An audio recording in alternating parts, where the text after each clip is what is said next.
Ngibingelele kuwe mlaleli, ngiyathemba ukuthi uyaphila-ke. Mina ngizocela kuwe-ke laphana-ke ukuthi-ke uma ngabe usamusha-ke kulo-ke leli khasi-ke leli-ke wenze okulungile-ke laphana-ke ungixhase-ke ucindezele-ke ibhathini usubscribe nje akubizi imali kumahhala nje ukhiphe nesenti-ke elimnyama-ke leli-ke khona uzokwazi phela ukuthi-ke uthole nezinye-ke iy'ndaba-ke ezintsha-ke nje engizolo ngiyifaka-ke kulo-ke leli khasi-ke leli-ke kusukela-ke manje-ke ukuze ngingaphothezi izindaba ongenza njengamanje ukuthi-ke ungabe ucindezela-ke ibhathini usubscribe njengamanje-ke.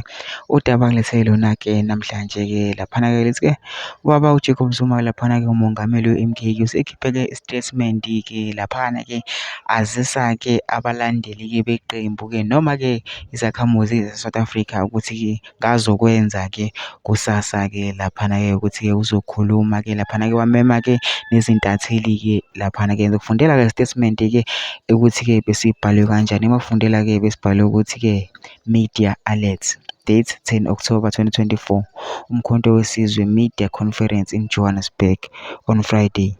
Umkhonto wesizwe invites all members of the media to a media conference to be addressed by President Jacob Zuma in Johannesburg on Friday, the 11th of October 2024. The press conference will be highlighting the outcomes of the MK Party National High Command meeting and also clarify the immediate way forward for the organization. The details of the press conference are as follows. Date Friday, 11 October 2024. Time 12 o'clock. Venue Cedar Roots Conference Center, Woodmead, Johannesburg. Media attendance.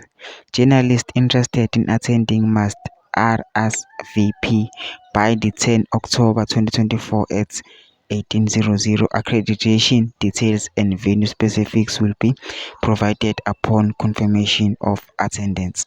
Lena-ke kuyisitatimende esikhishwe-ke MK nje kuma-hour-ke asedlulile-ke laphana-ke abesazisa ukuthi-ke uJacob Zuma kuzokhuluma-ke nezintatheli-ke kusasa-ke noma-ke khulume-ke nabalandeli beqembu-ke abazise-ke nge-way forward-ke laphana. Kodwa-ke mina-ke ngiyacela lapha ngama-comment section-ke ufushe uvo lakho ngalo-ke lolu daba-ke lolu-ke bese uyangixhasa-ke ucindezele-ke ibhathini subscribe nje akubizi imali kumahhala nje ukhiphe nesenti-ke elimnyama-ke leli-ke khona uzokwazi phela ukuthi-ke uthole nezinye-ke iy'ndaba-ke ezintsha-ke nje ngizolo ngiyifaka-ke kulona-ke leli khasi-ke leli-ke kusukela-ke manje-ke so ngenza njengamanje ukuthi-ke ungabe ucindezela-ke ibhathini usubscribe njengamanje.